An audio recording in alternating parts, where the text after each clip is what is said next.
Video like जरूर कर लीजिए और ऐसे वीडियो लगातार फ्री में पाने के लिए चैनल को तुरंत सब्सक्राइब कर लीजिए और बेल आइकन को जरूर टैप कर लीजिए ताकि आगे भी सारे वीडियो आपको मिलते रहे। यूट्यूब में फॉलो करते हैं तो प्लीज ये वाला फ्री टेलीग्राम चैनल जरूर ज्वाइन कर लीजिएगा। सारे नोटिफिकेशन सारे अपडेट यहीं पे आते हैं, ध्यान रखिए। नमस्कार दोस्तों, स्वागत है आप सभी का एक बार फिर से टीचिंग एग्जाम प्रिपरेशन पर। जैसा कि आप सभी जानते हैं, हमारी डेली की सीरीज चल रही है और इस सीरीज में हम ऐसे प्रश्नों का अभ्यास कर रहे हैं जो आपके प्राय टेट के एग्जाम में देखने को मिलता है। ठीक है, तो उसमें चाहे सी टेट हो, चाहे स्टेट टेट हो, सुपर टेट हो, यूपी टेट हो, जितने भी टेट हैं सब सारे एग्जाम कवर होंगे। ये कुछ ऐसे प्रश्न हैं जो बार बार आपके एग्जाम में पूछे जाते हैं।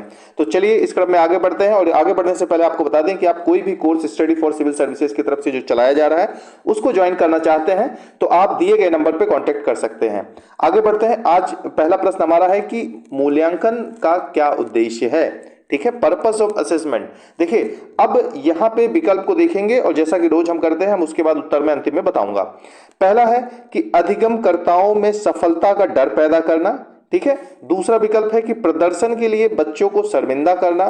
तीसरा है कि अधिगमकर्ताओं के प्रदर्शन की एक दूसरे से तुलना करना और अधिगमकर्ताओं को सीखने की प्रक्रिया में मदद करने से रोकना। अब यहां पे स्पष्ट है कि उद्देश्य जो है किसी उचित प्रक्रिया के तहत कुछ लक्ष्य प्राप्त करने के लिए किया जाता है।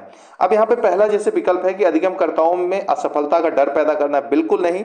ठीक है, लर्नर्स के अंदर अगर आप डर पैदा कर देंगे तो फिर वो लर्निंग करेंगे कैसे। प्रदर्शन के लिए बच्चों को शर्मिंदा करना।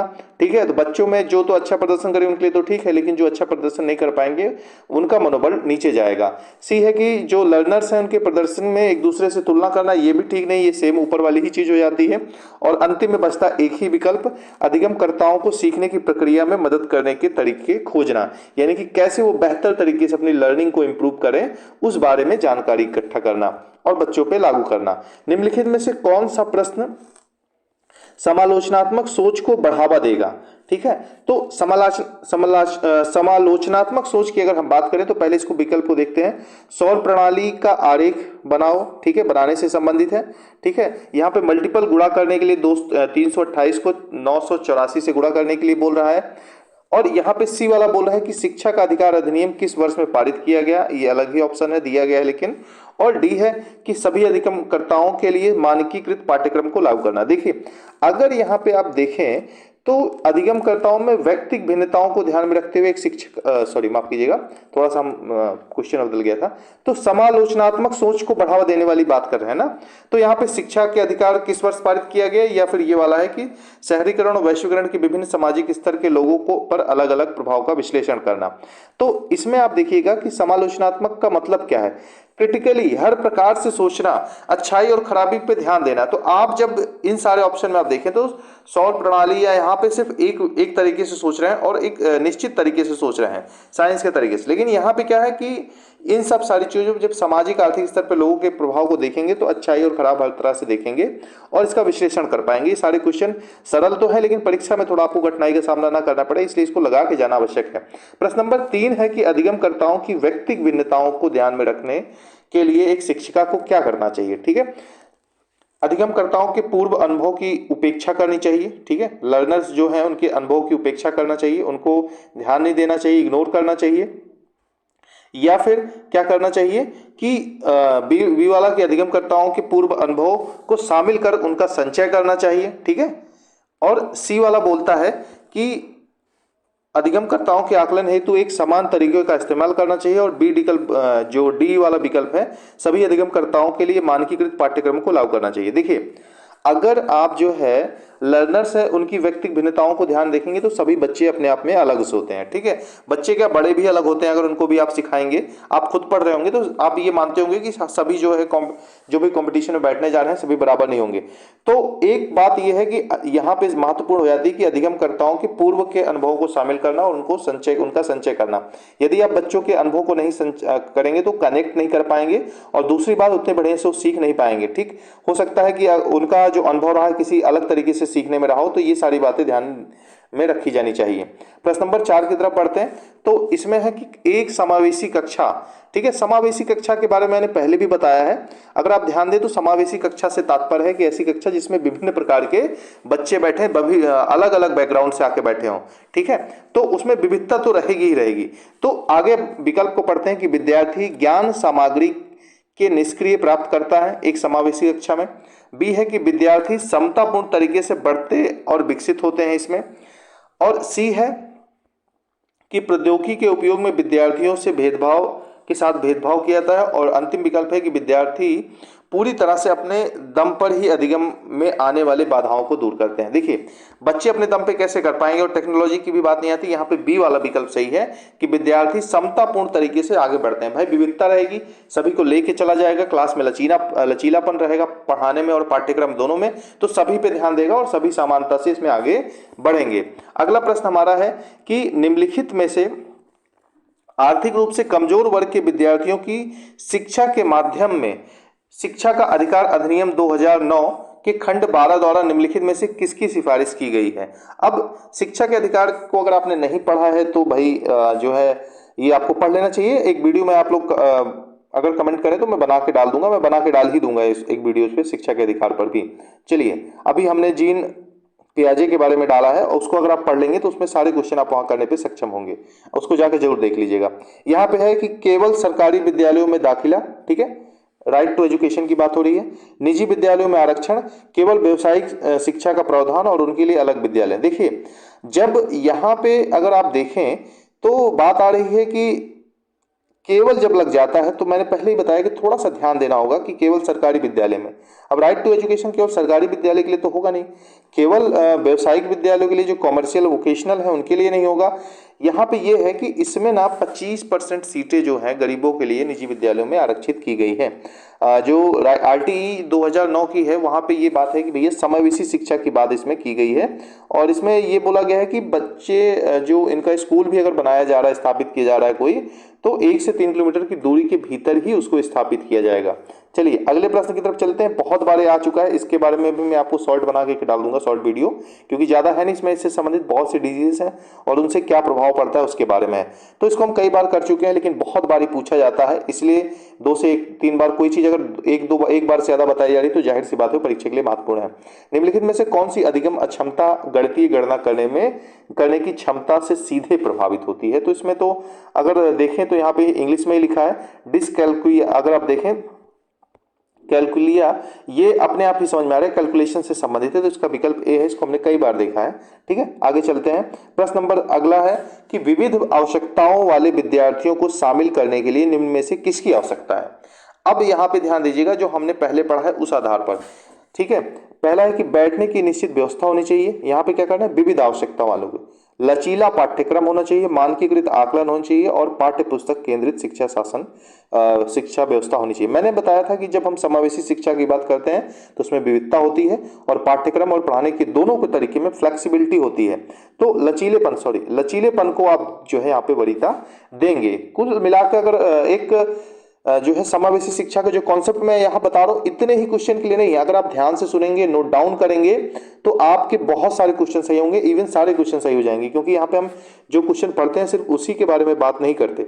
अगला हमारा प्रश्न है कि प्रतिभाशाली विद्यार्थियों की आवश्यकताओं को पूरा करने के लिए निम्नलिखित में से कौन सी एक प्रभावी रणनीति है। ठीक है, उनसे बहुत ही सरल और आसान प्रश्न पूछे जाएं, उन्हें चुनौतीपूर्ण और उच्च क्रम के कार्य सौंपे जाएं, जानकारी को समझने के लिए अतिरिक्त समय दें और उनसे सफलता की कम उम्मीद करें। देखिए, अब ये इस तरह के जो विकल्प दिए गए हैं यहाँ पे, ये थोड़ा सा कम सटीक लगते हैं। इसमें बी वाला जो विकल्प है कि उन्हें चुनौतीपूर्ण और उच्च क्रम के कार्य दें, ये तो बच्चों के जो अगर आप देखेंगे कि प्रतिभाशाली विद्यार्थियों की आवश्यकताओं को पूरा करने के लिए ये एक प्रभावी रणनीति हो सकती है ना। सरल देंगे तो प्रतिभाशाली विद्यार्थियों के बारे में पता ही नहीं चल पाएगा। इसमें बी वाला विकल्प आपका सही होगा। आगे चलते हैं। अगला प्रश्न है कि विद्यार्थियों में अधिगम को सुसाध्य करते समय शिक्षक को निम्नलिखित में से किस रणनीति से बचना चाहिए। ठीक है, अब यहाँ पे देखिए कि जाहिर सी बात है बहुत सरल है। संकल्पना मानचित्रण, ठीक है, खोजी अधिगम, सहज अनुमान और निष्क्रिय नकल। तो पैसिव इमिटेशन से तो हमेशा ही बचना चाहिए। इसमें कोई ऐसा रॉकेट साइंस नहीं है, इसको ऐसे क्वेश्चन आप देखते ही समझ जाएंगे थोड़ा सा तो। लेकिन ये है कि क्वेश्चन रिपीट बहुत होते हैं। अगले प्रश्न की तरफ चलें तो अगला प्रश्न है कि अर्थपूर्ण अधिगम को सुसाध्य करने हेतु सूचना प्रसारण का निम्नलिखित में से कौन सा तत्व सहायक है। यहां पे विकल्प है कि गैर संदर्भीकरण, विस्तारण, उद्दीपन, प्रतिक्रिया अनुबंधन और रट कर याद करना। तो ये तो आपको समझ में आ रहा होगा कि सूचना प्रसारण की निम्नलिखित में से कौन सा तत्व सहायक है, यानी कि 3 तो ऐसे ही गलत दिए रखे हैं। तो अगर संदर्भ नहीं है, ठीक है, तो वो अपने आप ही बहुत उपयोगी नहीं होगा। उद्दीपन, प्रतिक्रिया अनुबंधन, ठीक है, और रटना, ये दोनों भी नहीं है। इसका जो सही उत्तर होगा बी होगा, एलोबरेशन यानी विस्तारण ही होगा। ठीक है, अगले प्रश्न की तरफ चलते हैं। हमारा अगला प्रश्न है कि पढ़ना शुरू करने से पहले एक शिक्षक के लिए यह जानना महत्वपूर्ण होता है। ठीक है, किस विषय में? एक नए विषय में। ये देखिए यहाँ पे लिखा है, before starting teach a new topic it is important for a teacher to know. क्या जरूरी है? बच्चे पहले क्या जानते हैं? ठीक है। दूसरा है कि सामान्य भ्रांतियां बच्चों के संबंध में क्या है। तीसरा है कि विषय सीखने के लिए उपेक्षाएं, ठीक है, पूर्व की अपेक्षाएं, और विद्यार्थियों की पसंदीदा अधिगम शैली। ठीक है, तो यहाँ पे अगर आप देखें तो इसमें जितने भी विकल्प दिए हैं सारे के सारे महत्वपूर्ण हैं, और इन सबको जैसे बच्चे क्या पहले जानते हैं तभी तो आप उनको पढ़ाएंगे। ठीक है, उनके मन में भ्रांतियां क्या है, उनकी उपेक्षाएं विषय को लेकर क्या है, इन सारी चीजों को जब आप समझेंगे तभी जाके बच्चों को अच्छे से पढ़ा पाएंगे। इसलिए इसका जो चौथा विकल्प है डी वाला, 1 2 3 4 चारों सही है। अगले प्रश्न की तरफ पढ़ते हैं। हमारा अगला प्रश्न है कि सीखने के लिए संरचनात्मक उपागम के द्वारा निम्नलिखित में से किसे बढ़ावा दिया जाता है? ठीक है, अब यहाँ पे संरचनात्मक उपागम की अगर हम बात करें, पहले विकल्प को देख लेते हैं फिर उसके बाद बात करते हैं। विकल्प इसमें दिया है प्रतिपादक शिक्षण, पूछताछ आधारित शिक्षण, शिक्षण की व्याख्यान विधि और रट कर याद करना।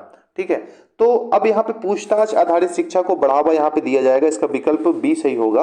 आपको बताएं कि ये एक ऐसी रणनीति है, ठीक है, संरचनात्मक उपागम, जिसमें क्या होता है कि विद्यार्थी के पूर्व का जो ज्ञान होता है, ठीक है, उनके अंदर जो दिमाग होता है, जो कौशल होता है, उसका इस्तेमाल किया जाता है, और पूर्व का ज्ञान और सूचना के आधार पर एक नई जो है नॉलेज को विकसित करने का प्रयास किया जाता है। ठीक, तो आगे चलते हैं।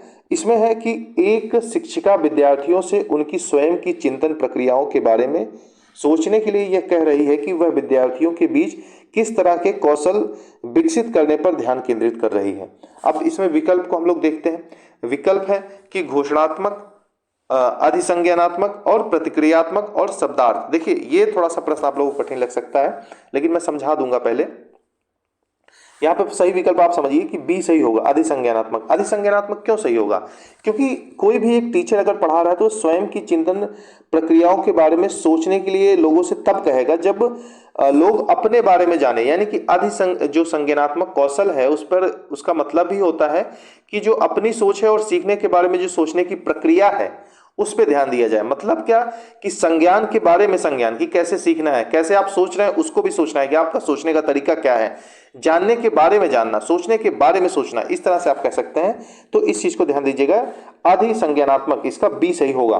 थोड़ा सा इस तरह के प्रश्न जब आते हैं तो बच्चे प्रायः गलती कर बैठते हैं। ठीक है, आगे चलते हैं। अगला प्रश्न है कि अक्षरों की एक लंबी श्रृंखला को यादगार और सार्थक भागों में समूहित करके याद रखने की रणनीति क्या कहलाती है? समावेशन, खंडीकरण, अनुबंधन और अभिसंज्ञान। तो इसका जो सही उत्तर होगा, आप लोग थोड़ा सा टाइम लेके कमेंट किया कीजिए। अभी देखिए इसका उत्तर बी होगा, खंडीकरण। ठीक है, अक्षरों की लंबी दूरी श्रृंखला को यादगार और सार्थक बनाने के लिए, क्योंकि खंडीकरण में क्या होता है, छोटी छोटी इकाइयों को खंड में प्रस्तुत किया जाता है तो याद रहता है। देखिए अभी जैसे कि बहुत से लोगों के व्यूज और कमेंट कम है तो उसकी इतनी बड़ी बात नहीं है, वो आना अब धीमे धीमे आएगा। चैनल अभी नया है तो इस प्रकार से आप थोड़ा सा जो है इसको शेयर और सब्सक्राइब करते रहिए और थोड़ा सा कमेंट वगैरह करते रहिए ताकि मोटिवेशन बना रहे। बाकी धीमे धीमे बच्चे इससे जुड़ते जाएंगे। चलिए आगे चलते हैं। हमारा अगला प्रश्न है कि नए स्पष्टीकरण तैयार करना, लक्ष्य प्राप्त करने के लिए पहले सीखे गए नियमों के सरल अनुप्रयोगों से परे जाना और परिणामों का मूल्यांकन करना निम्न में से किसके महत्वपूर्ण भाग हैं? यानी कि स्पष्टीकरण तैयार करना, लक्ष्य प्राप्त करने के लिए सीखे गए नियमों का अनुप्रयोग जो आपने सीखा उसके परे जाना और परिणामों का मूल्यांकन करना, ये किस चीज के महत्वपूर्ण भाग है? ठीक है, ये आप देखिए विकल्प है कि समावेशन के, भ्रांति के, समस्या समाधान के, ठीक है, और अंतिम में देख रखा है कि रट कर जाना ना, रट कर याद करना। देखिए अब ये चीज आप देखें तो यहाँ पे समावेशन की बात नहीं हो रही है, ठीक है, भ्रांति की भी बात नहीं हो रही, सरल अनुप्रयोगों से परे जाना और परिणामों का मूल्यांकन करना, ये प्रॉब्लम सॉल्विंग की बात हो रही है। ठीक है, और जब प्रॉब्लम सॉल्विंग की बात हो रही है तो उसमें क्या होता है कि विद्यार्थियों को बार बार प्रयास करना चाहिए और स्वयं जो है समस्या का समाधान ढूंढना चाहिए, ठीक है। और जब समस्या का समाधान ढूंढेंगे तो आप देखेंगे कि लक्ष्य प्राप्त करने के लिए यहाँ पे जो आपकी प्रॉब्लम है उसको सीखे गए नियमों के सरल अनुप्रयोग से परे जाना, यानी कि जो आप कर रहे हैं कई बार उस पर सफलता नहीं मिलती तो उस अनुप्रयोगों के परे भी जाकर आप काम करते हैं, सोचते हैं। चलिए आगे बढ़ते हैं। अगला प्रश्न है कि ये आपका जो कथन और कारण वाला है उससे संबंधित प्रश्न है कि शिक्षकों को किसी संप्रत्यय संबंधित विद्यार्थियों द्वारा ग्रहण भ्रांतियों और वैकल्पिक अवधारणाओं की उपेक्षा करना चाहिए, ठीक है। अब भ्रांतियों और वैकल्पिक अवधारणाओं की उपेक्षा क्या करना चाहिए किसी टीचर को, या फिर भ्रांतियां यहाँ पे बोल रहा है कारण क्या है कि उसकी उपेक्षा करने का, कि भ्रांतियां अत्यंत गलत होती हैं और तर्कहीन चिंतन दिखाती हैं। तो आप जाहिर सी बात समझेंगे कि भ्रांतियों का अगर जो है निराकरण टीचर नहीं करेगा तो कौन करेगा, और भ्रांतियां तो गलत होती हैं, ठीक है। लेकिन बस वही बात आती है कि चिंतन, अब यहाँ पे प्रक्रिया जो है तर्कहीन चिंतन प्रक्रिया, तो ऐसा नहीं है, उसका तर्क होता है और भ्रांतियों के पीछे बच्चों की कुछ समस्याएं होती है, संदेह होता है। तो यहाँ पे आप देखेंगे ना तो ये सही है ना ही इसकी ठीक से व्याख्या कर पा रहा है आर वाला।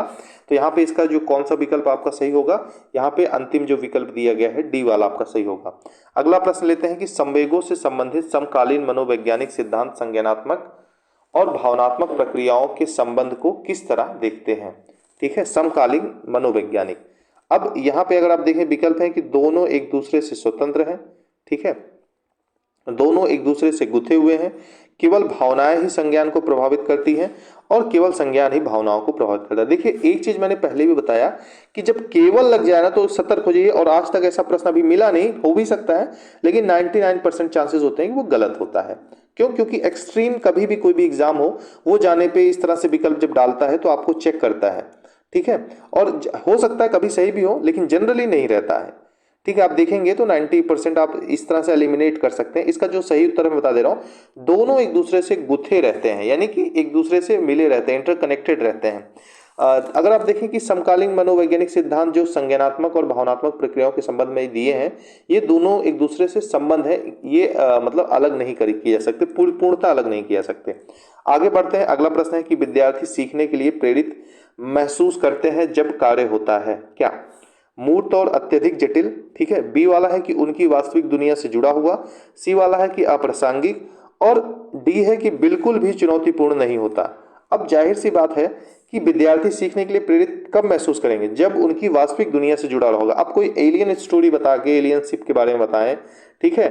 मूर्त और अत्यधिक जटिल होगा, जैसे आप रॉकेट साइंस बच्चों को दे दे पढ़ाने लगे या कुछ ऐसा काम दे दे जो उनकी समझ से परे है तो काम करेंगे।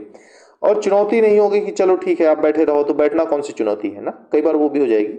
लेकिन यहाँ पे आप समझ रहे हैं, यहाँ पे बी वाला सही होगा कि वास्तविक और दुनिया से जुड़ा हुआ होगा, ठीक है। उनको बोल दिया जाएगा भाई कौन जल्दी जो है वहां पे चला जाएगा, या कौन जो है कह सकते हैं कि दो बच्चों को अगर खाना नहीं खा रहे तो कंपटीशन कर दो कि कौन दूध पी लेगा, ठीक है, कौन जल्दी कॉपी में लिख लेगा।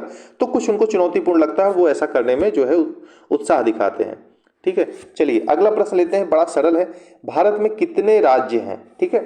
अब ये वाला जो प्रश्न है यहाँ पे अगर आप देखें तो यहाँ पे बड़े मजेदार बात है कि इस चीज को है तो बड़ा सरल, ठीक है तो बड़ा सरल, इसका उत्तर भी मैं बता दे रहा हूं। लेकिन यहाँ पे बात यह है कि जब JNK बना था तो जम्मू एंड कश्मीर तो 27 राज्य और 29 केंद्र शासित प्रदेश थे।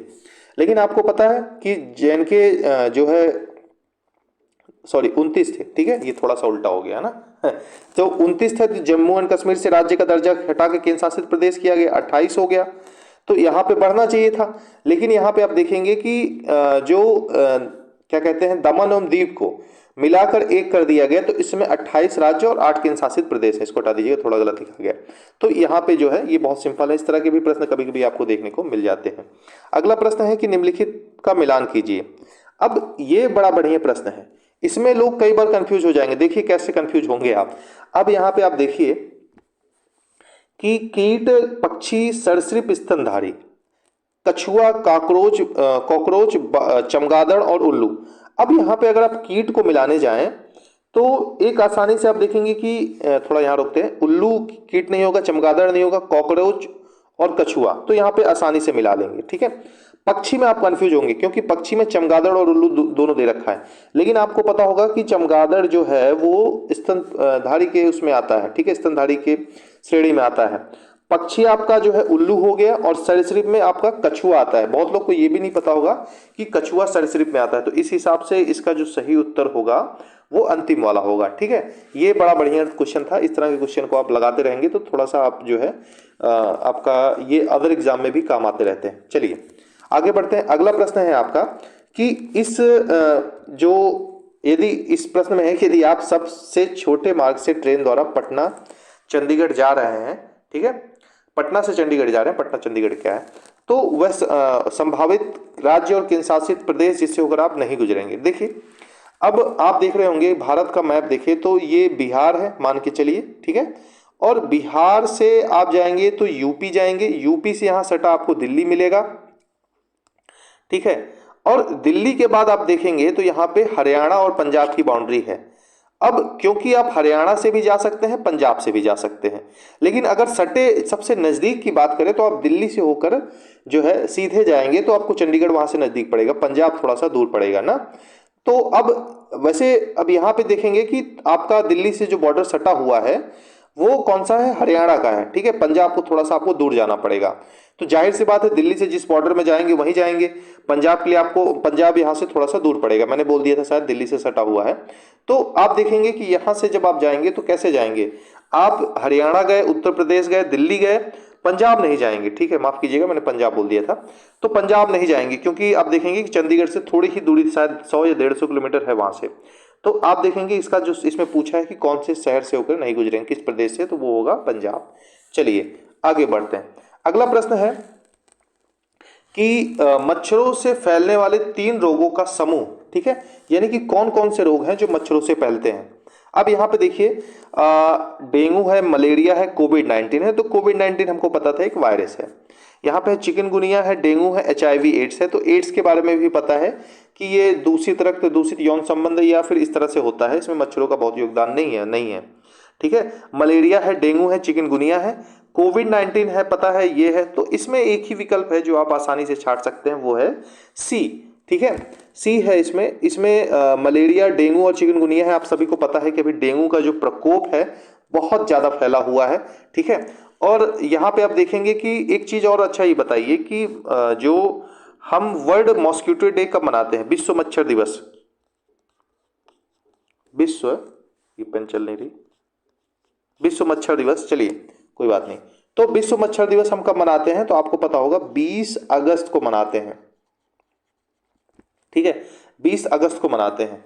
अगला हमारा प्रश्न है कि 3 खाद्य पदार्थों का वह समूह चुनिए जिनमें आयरन प्रचुर मात्रा में होता है। ये प्रश्न भी बढ़िया है। अब यहाँ पे आप देखें जो विकल्प हमारे सामने दिए हैं उनमें है आंवला है, एप्पल है, पंपकिन है, ठीक है, एप्पल है, जगरी है, क्यूकम्बर है, आंवला है, स्पिनिच यानी कि पालक है, कद्दू है, आंवला है, पालक है, गुड़ है। अब यहाँ पे आप देखिएगा कि सबसे बड़ी चीज मैं आपको बताऊं कि जो ग्रीन लीफी वेजिटेबल होते हैं यानी कि हरी सब्जी वाली जो हरी पत्ती वाली जो सब्जियां होती हैं उसमें पर्याप्त मात्रा में आपको आयरन देखने को मिलेगा, ठीक है, यानी कि लौह तत्व तो पर्याप्त मात्रा में, प्रचुर मात्रा में होगा। अब हरी सब्जी इसमें कहाँ है, एक तो आप ये मान के चलिए कि पालक तो है ही, ठीक है, दूसरी चीज यहाँ पे अब आपका बचता है कि पालक जहां जहां नहीं है आप उसको काट दें, ठीक है, यही 2 बचता है।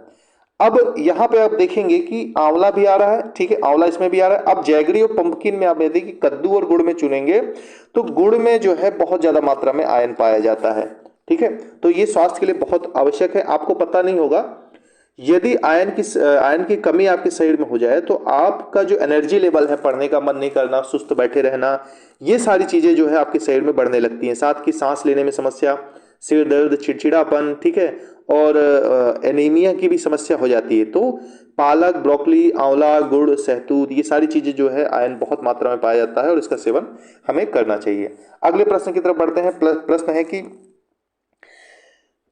एक दूसरे, यहाँ पे देखिएगा, एक दूसरे देश का विद्यार्थी आपकी कक्षा में है, ठीक है, जहां प्रायः सभी स्थानीय विद्यार्थी हैं, शामिल हुए हैं, मतलब एक बाहर का भी विद्यार्थी है।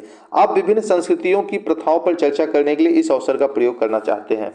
तो इसमें महत्वपूर्ण है, आपको इसमें से एक सही बताना है। क्या बताएंगे? बहुत सरल है। विद्यार्थियों में बातचीत करने और पारस्परिक मेलजोल को बढ़ावा देने के लिए, पक्षपात और रूढ़ियों को कम करने और विविधता को महत्व देने के लिए, आप संस्कृतियों के प्रति दृष्टिकोण को अभिव्यक्त करेंगे और समझने के लिए कि अन्य संस्कृतियों में किस प्रकार हमारी खुद की संस्कृति की तुलना। तो तुलना उलना नहीं करना है भैया, हमें क्या है, जब विविधता को, जब कोई है तो उसको दिमाग में जो एक रूढ़ियां हैं, जो चीजें भेदभाव की हैं, उसको खत्म करेंगे और विविधता को महत्व देंगे। और ये हमें करना भी चाहिए। आजकल ऐसा बहुत कुछ होता है कि आप जो है हेट बढ़ाते हैं, उनकी कमियों को गिनाते हैं, तो कमियां सभी के अंदर होती हैं, ठीक है। चाहिए, दोनों पक्षों को चाहिए, कभी भी ऐसा होता है तो दोनों जो है मिलके उन कमियों को दूर करें और एक दूसरे को एक्सेप्ट करें। अपनी कमियों को एक्सेप्ट करना बहुत बड़ी बात होती है। प्रश्न नंबर 25 पे आते हैं। ये है कि यहाँ पे देखिएगा, निम्नलिखित में से जूम ऐप कौन सी विशेषता सबसे अच्छी तरीके से प्रदर्शित करता है? ठीक है, ठीक है। ये क्वेश्चन गलत आ गया है। गलत क्या कर चुके हैं, इसका GIF होगा, ठीक है। इसमें ऑडियो वीडियो की बात नहीं होती। ये क्वेश्चन एक्चुअली रिपीट हुआ है परीक्षा में 2 बार, तो इसीलिए ये आ भी गया। मैंने जो क्वेश्चन टाइप करने के लिए दिया था उसमें आ गया एक क्वेश्चन। चलिए, तो आज के लिए इतना ही, मिलते हैं अगले वीडियो में। Thank you very much.